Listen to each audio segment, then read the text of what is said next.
The introduction of Tier 10 medium tanks and tank destroyers to the game was a logical step in the development process.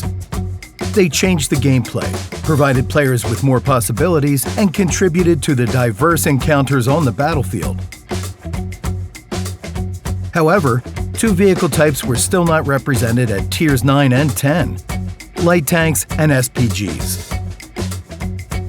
Extending their branches was not as obvious as that of medium tanks and tank destroyers, but finally it happened for Arty with Update 8.6. Tier 10 SPGs were introduced to World of Tanks.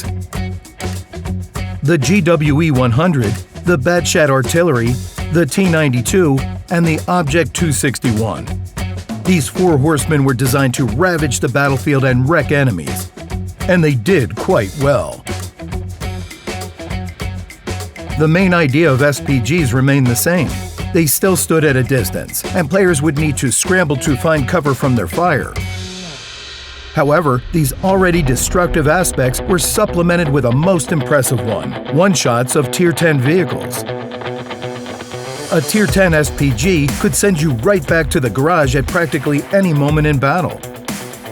You can't see it, don't know its position, yet it's already armed and willing to bring its wrath down on your doomed head.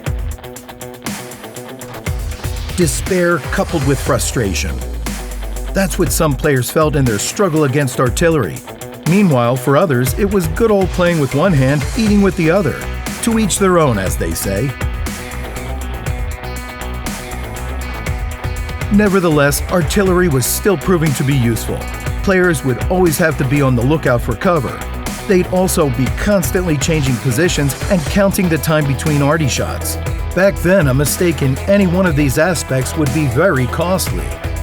SPGs have been reworked several times since then. Developers have reduced their strength and power and limited their number in battles. But the feud between artillery and non-artillery players remains even today.